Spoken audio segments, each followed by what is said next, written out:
All right.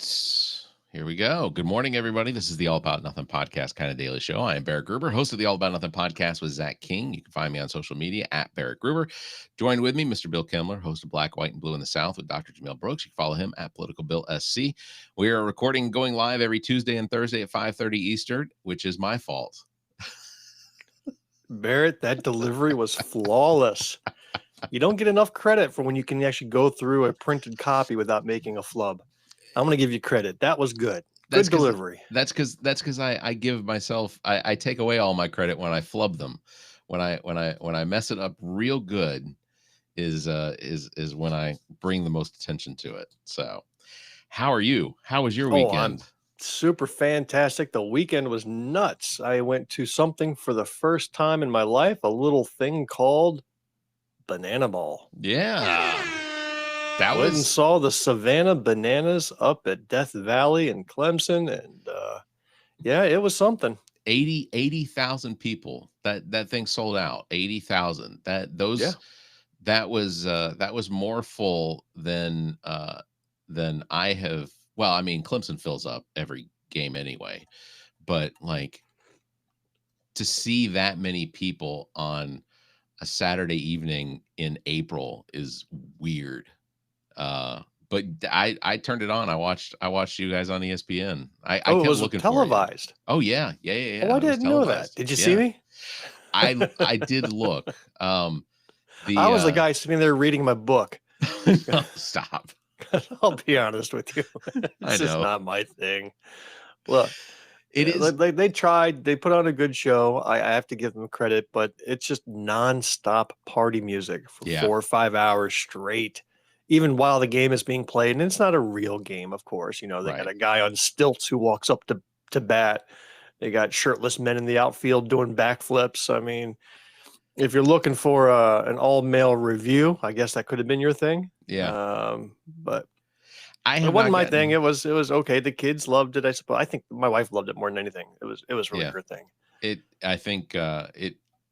I have seen the Savannah Bananas play regular collegiate baseball. I think we've talked about this. Oh, really? Okay. Yeah, because they are part of so their actual collegiate team, which basically collegiate team means that during the summer there are players after they have I guess they're done with school for the semester.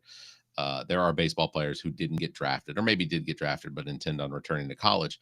They will play in some of these collegiate leagues, and the Coastal Carolina Plains League is a league that contains the Lexington Blowfish. The Lexington Blowfish is owned by a guy named Bill Shanahan. He used to own the Columbia Bombers that then moved to Greenville, or he was a part ownership of that team. So he and these other teams around, Columbia and North Carolina and down into Georgia, Savannah Bananas just happens to be one of those teams that plays in that Coastal Carolina Plains League.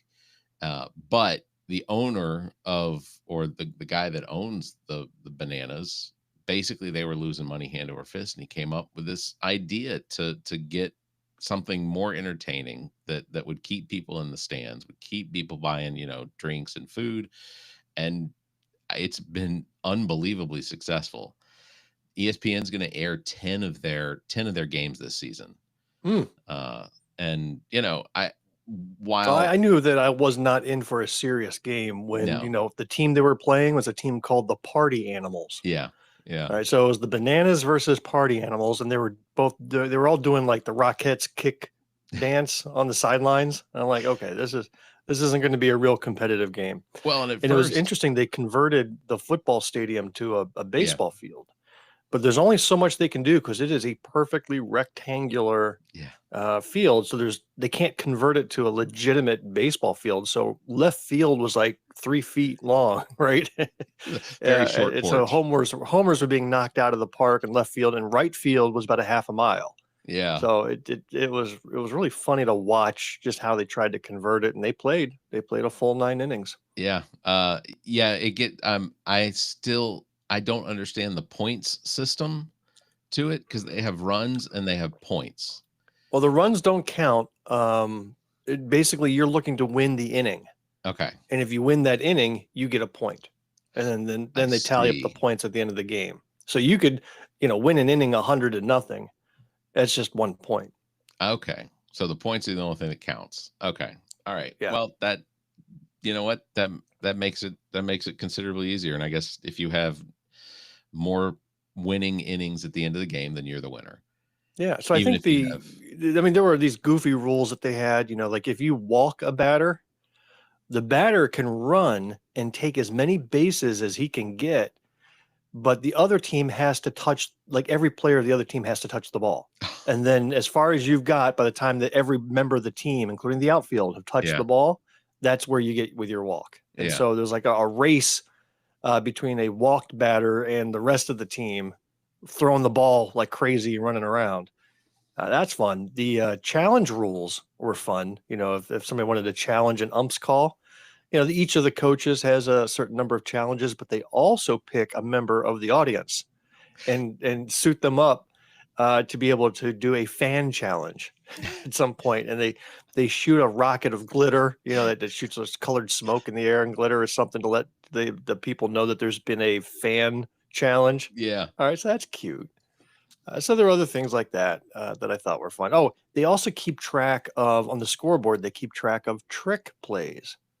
So each team is, I don't know how it measures into a win or loss, but each team is tracking how many tricks they perform. Like you catch a fly ball while doing a backflip, or you catch a ball between your legs and you throw a guy out backhanded.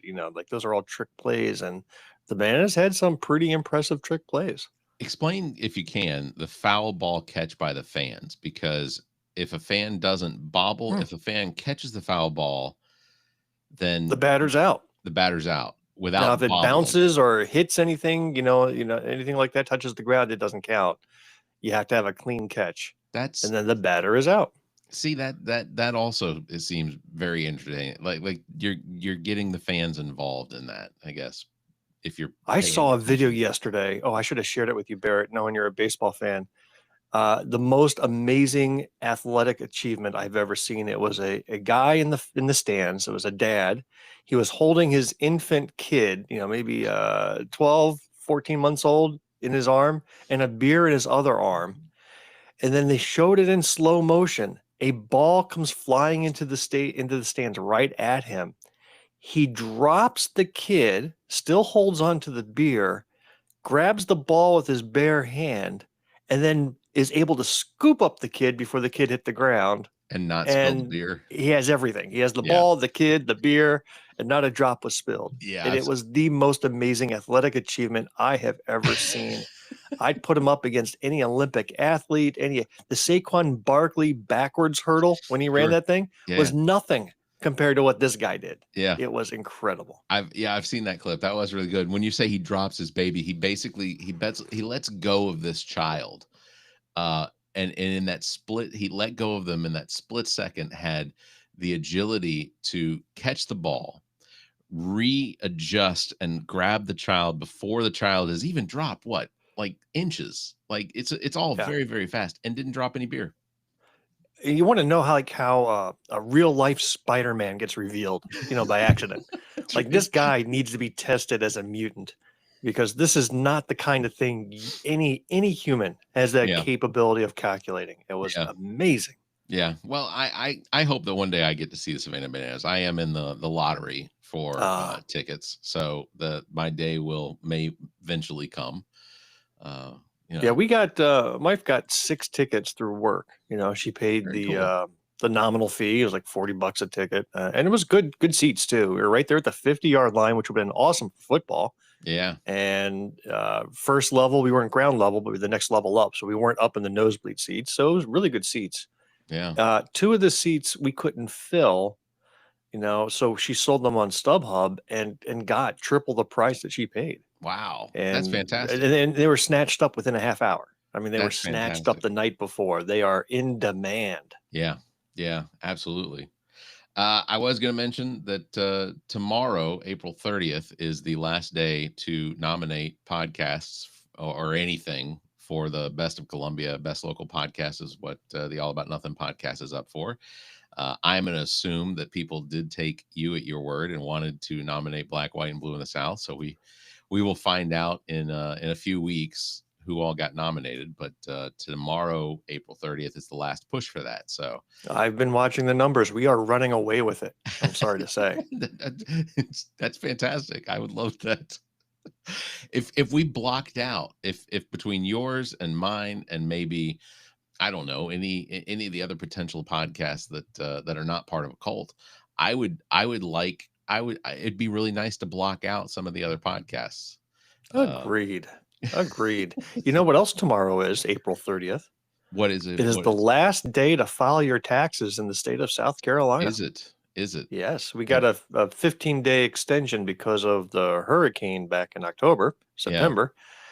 So they'll, I don't know what that has to do with filing taxes, but we did get, as a state, extensions on federal and state taxes. So you have until tomorrow to file them taxes. Now, your refund's probably not going to come for another 2 years because they don't have an IRS department anymore. Yeah. I don't even know who's looking at these things, to be quite honest with you. If there's a time not to pay taxes, I think now's the time because there's no IRS. I'm still dumbfounded by the fact that we still have actual IRS agents that have to scrutinize what it is that is filed.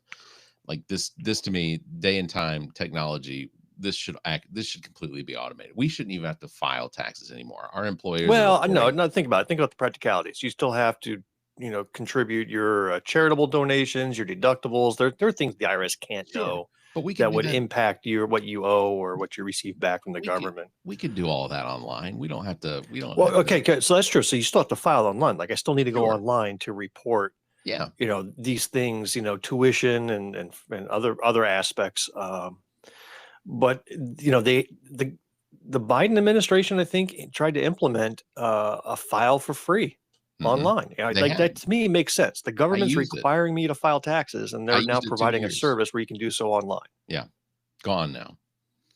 I'm sorry. The Trump administration has attempted or is in the process of getting rid of that. This is the last year that'll be in effect because for whatever reason, he does not want you to file your taxes, or make it easy. Well, I think we know the reason. Yeah. Because one of his best friends is the guy that is the CEO of Intuit, which owns TurboTax.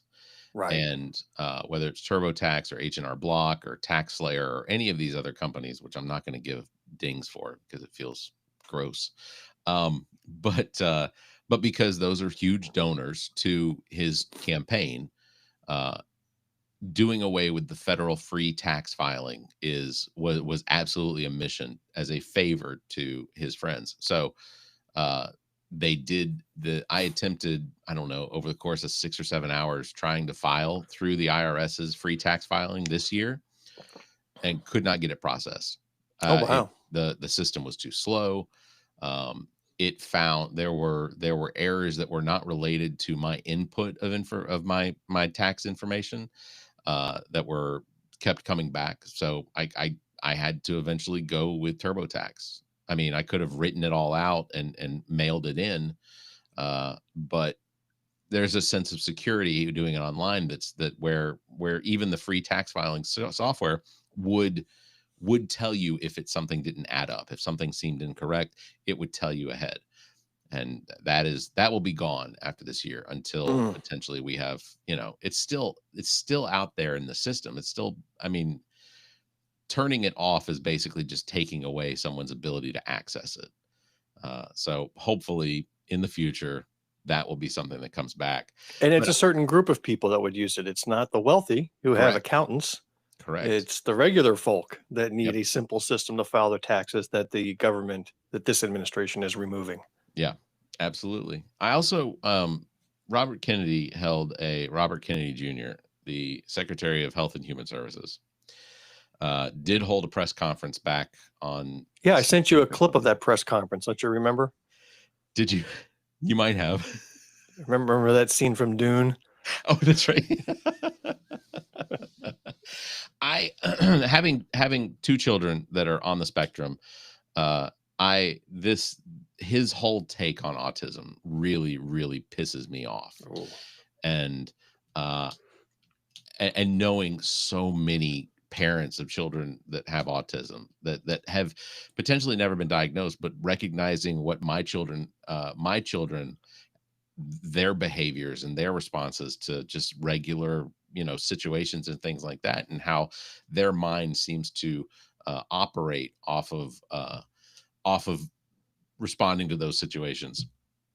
um I I think that this is autism is something that absolutely needs to be studied, but we're not even studying it. This is basically just throwing anyone who potentially is been diagnosed or that has the characteristic traits of it, that this is basically just going to cause more harm to a growing number of people. And I don't think there's anything environmental about autism. I think that this is the situation that we've been in for decades. Could it potentially be that there's something environmental? Maybe, but without studying, without allowing for the CDC to and universities to actually have money invested into researching what could potentially be going on and finding similar traits.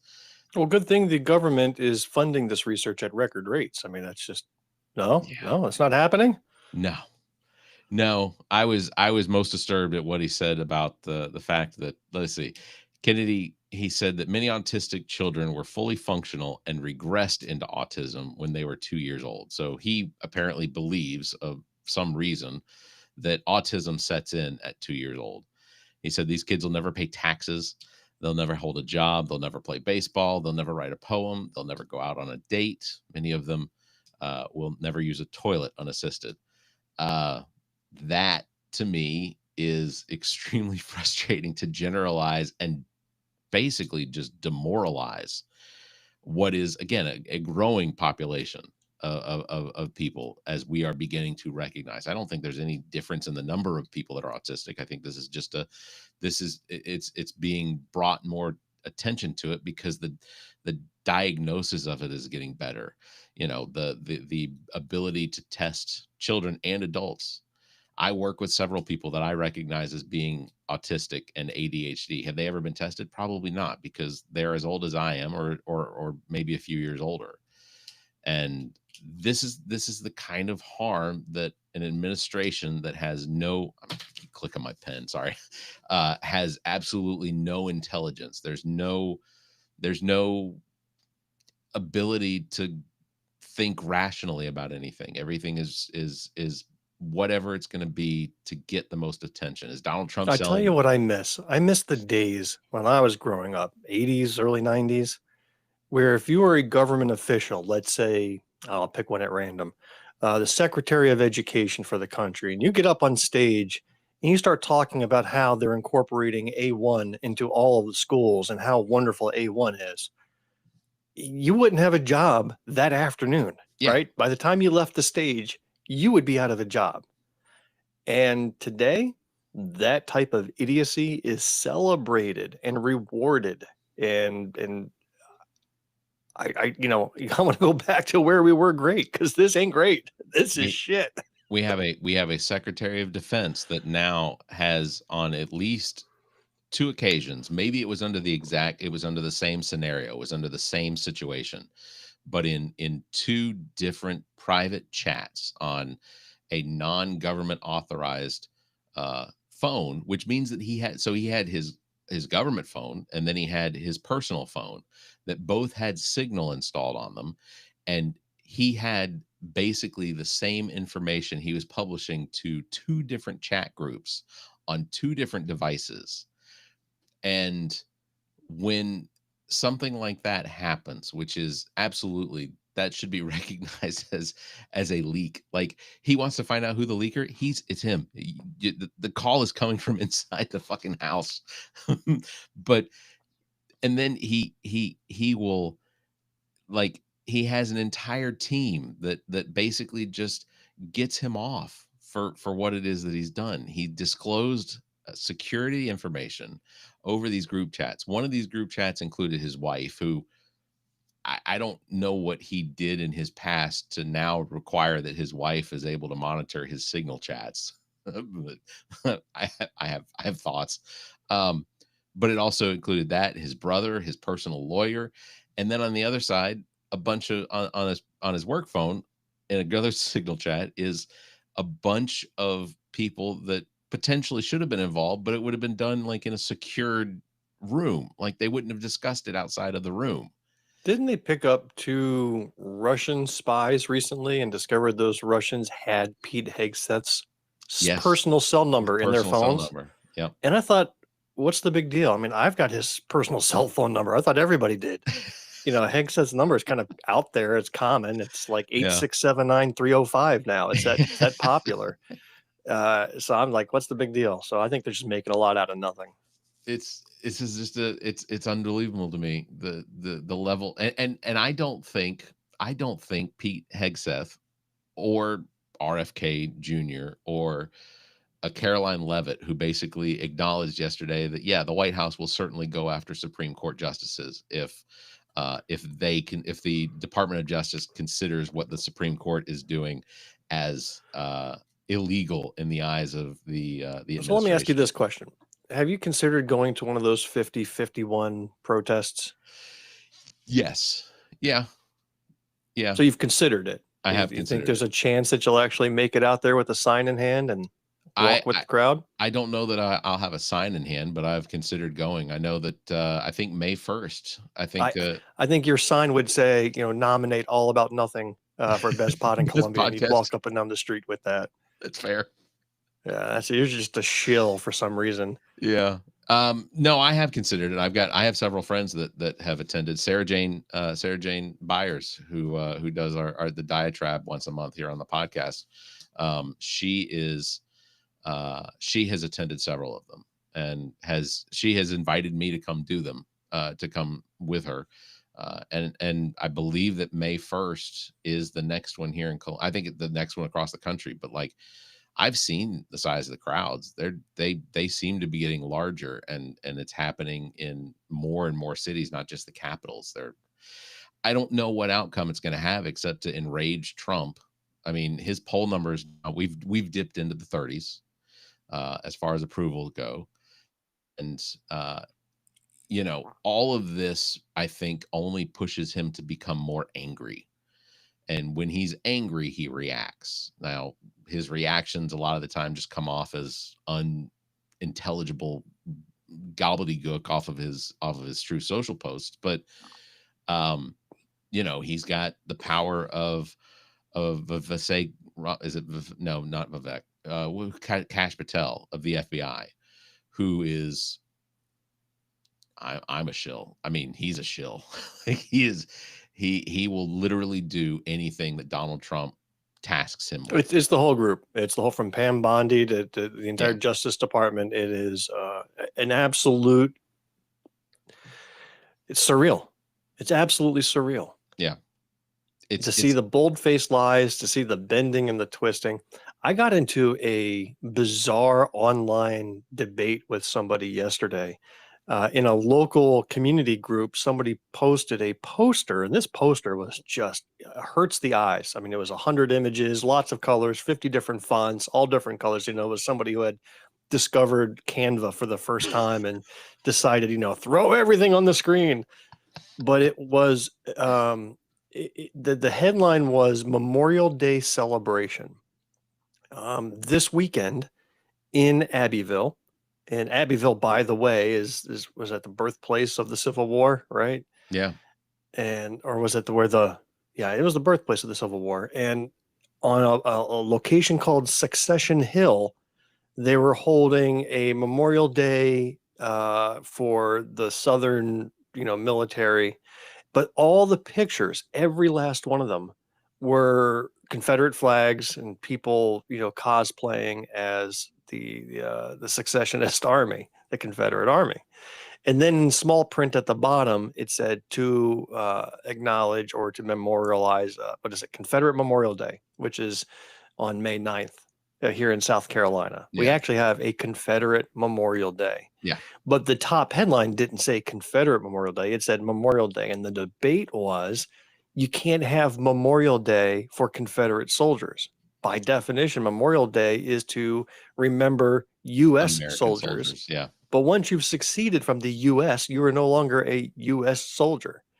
And this lady just kept saying, well, it wasn't about slavery. Like, she would bring slavery up, right? It wasn't about slavery, even though the very first line of South Carolina's Declaration of Succession said it was, the Union was infringing on their rights to slavery. It said it right there in the first sentence. Anyhow, it was a very bizarre conversation. She was bringing up Vietnam. Like, would I not salute a Vietnam War veteran because they were in Vietnam when they fought? I go, well, it's easy. They're a U.S. soldier. They are a member of the United States military. Of course I would salute them. What I wouldn't salute was the North Vietnamese soldier. Right. And that's exactly what the Confederate soldier was. They were a soldier for a different country. So you want to bill it, headline it as Confederate Memorial Day celebration? Fine. You're right to do so. I still think it sucks, but you're right to do so. But you don't bill it as Memorial Day to recognize American soldiers. Yeah. That's not what you do. Yeah. And that argument that the Confederacy had nothing to do with slavery, that slavery was not the foundation of why the Confederacy was created, or that the Southern states after their succession created or founded but it was literally called the Cornerstone Speech, and it was given by then Vice President Stevens, and literally it was the slavery was the cornerstone of the Confederacy. And then what? That's a historical fact. Those are his It really words. was. Just like, without the slavery, what did the economy have? Nothing. Very little. Yeah. I mean, we had a state house rep here in South Carolina pre-file a bill looking for funding for a monument. I kid you not, this is for real. They wanted to recognize the Black soldiers who fought for the Confederacy. And they feel like it is being hidden from the history books, that they're not being honored for their sacrifice. And he wanted to build a monument in South Carolina in their memory. And just the out of touchness of this state house rep, they volunteered because they loved being slaves, and they loved their masters, and therefore they went and willingly fought. Such a ludicrous concept, but there he is. He wants a monument to them. But that goes along with some of the textbooks that are being printed and now distributed, like in places like in Florida, where or what's the curriculum program that the state of South Carolina is going to start using? PragerU. Yes, PragerU. PragerU has videos for elementary age school children that involve Christopher Columbus. Oh my God, Christopher Columbus. Also, Columbus Day apparently is back. Like, I didn't know Columbus Day had gone away. I know that some like my company doesn't recognize Columbus Day. We recognize it as Indigenous Peoples Day. And now the administration, and I digress, but the administration, Donald Trump's administration, says that it's only Columbus Day. You can't recognize it as anything else. It's only Columbus Day. It's like, all right, so anyway, okay. But PragerU is is the curriculum program that the South Carolina has now signed up for, as far as curriculum for K through 12 as part of their curriculum. And one of the things that was printed in a textbook under PragerU that Florida apparently is already using, and I think that's true, is that the slaves appreciate that African Americans that were here, that blacks that were here, appreciated the fact that they were part of this. Oh, they learned valuable skills. Yeah. It was good for them. Yeah, absolutely. Great textbook. I'm dumbfounded. Like, I get that history is written by the victors. No, history is being written by the idiots now. Yeah. I mean, that's what we have. That's where we're at. Like, I'm fearful. I genuinely do have, I mean, my children are homeschooled. I am thankful that there is still access to a lot of the actual history events that occurred, but I fear that, not maybe in my children's lifetime, but in the potential future, that even access to the factual information is going to erode, and we're going to wind up in. Well, they're already pulling exhibits out of the Smithsonian African American History Museum. They're pulling, like, the famous counter protest Yeah. The actual counter was there, and they removed it. It's like then now they're taking down true monumental moments of American history because it smacks of, in their words, DEI, and they don't want any part of it. So, there's a reason why this administration, after 100 days, has received the lowest approval rating in the history of presidencies, which means that now his supporters are turning against him. So despite the loud support that he may still be getting from the extremists, the majority of Americans overwhelmingly are turning against. And what I want you to do is pay attention to your congressman, pay attention to your senator, pay attention to your local reps who still voice support for this administration, and then use that against them, because they will all hang together when this whole thing collapses. You've got some people are predicting in 2 weeks we're going to start to see shortages of goods throughout the country because the ports are empty. The ports that are usually packed with goods coming into this country that hit the Walmarts and the Targets and the Costcos, the ports are empty. There are no cargo ships, and a cargo ship is huge. It's one of the biggest man-made things you could ever see. They're empty. Nothing's coming in. So we are going to start to see it, and good luck if you've got a birthday or a party or something and you just want to go get some balloons. You're out of luck, right? Because we are going to see these shortages. It's going to collapse. I think they said, what I saw was that the last day on the West Coast for any of the cargo ships that are en route is tomorrow. April 30th will be the last day that the last cargo ship will arrive. And apparently even like the truckers across the country are already saying that they are seeing a drastic decrease in the number of port workers, dock workers. Yes. There's nothing to unload. You can say whatever you want in interviews and in press conferences, but the reality on the ground that people are experiencing, regardless of who you voted for, the reality, you can't run away or hide from it.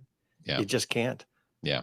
So, well, it's going to be an interesting summer. We saw, with COVID, how quickly things can fall apart. When the world shut down literally within a month or two during the COVID pandemic, it took 4 years to bring it back. And we're going to be seeing this exact same thing where he's shutting the world down, and it's easy to collapse an economy. And then he's going to spend the rest of his term attempting to bring it back. And every little increase he's going to claim credit for, like, hey, I brought the stock market down 6,000 points, but today we went up 700 points. Yay. They'll call that a victory, yet ignoring the fact that he brought it down 6,000 to begin with. You're going to see some propaganda like you've never seen before. Well, you can't break it you can't fix it if it ain't broken. Yeah, right. So why not break it first, then make it look like, ultimately that's been his gameplay for the last, how old is he? 78. So he'll be 79 in June. That's essentially what he's done all his life. NBC was fine, and then he broke it with Celebrity Apprentice, I guess. I don't know. Any appearance he'd go on to talk about Celebrity Apprentice, he'd drag his daughter along, and it'd be a fine interview. It'd be going just fine. And then he had to make some weird sexual comment about his own daughter. And then he had to, which has me really worried for my favorite football team, the Eagles, who were at the White House. Are they attending? I saw Jalen They Hurts attended, would not comment. They did attend. They're there. Yeah. I mean, not everybody. It was, every individual got to make up their own mind. Yeah. But so now I feel like the Trump curse is going to be touching my football team, and they'll probably have a losing season next year. So mark my words. I think the Trump curse, the JD Vance curse, is real. He's basically an assassin right now. You send him to enemies you want to see gone. You send Vance. I'm worried. Hey, this was the fastest half hour of my day. I love chatting with you. This goes by so fast. I had to look at the clock. I was like, hey, it's 6 o'clock already. 6:05. The rest of my day is going to be excruciating. That's for sure. All right, that's going to wrap it up. Big thanks for tuning in. Don't forget, you can follow me at Barrett Gruber and Bill at politicalbillsc everywhere across social media. You can catch us live every Tuesday and Thursday at 5:30 a.m. Eastern. It's what we do, and as Bill has stated earlier, it's my fault. It is. And I concede there are a lot of things that are my fault, and I will. Every Tuesday, Thursday morning around 4:50 a.m., I utter a curse in the name of Barrett Gruber. There are some curse words that fly your way. I don't know if you feel it, But when 5:30 hits, all is forgiven and coffee hits and everybody's fine. But Yeah. 4:50, yeah, you're not in my favor at that point. Whether or not I feel it is yes, I do. I have being not from this planet. ESP is one of the things that I can attest that I Next think that Thursday I morning, have. I'll be wishing for a Band-Aid on the other side of your forehead too. I'm wishing your entire forehead's covered with Band-Aids. That's what I'll be wishing at 4:50 a.m. Fair enough. All right. Well, until next time, you all stay safe, be kind, and keep your hands to yourself.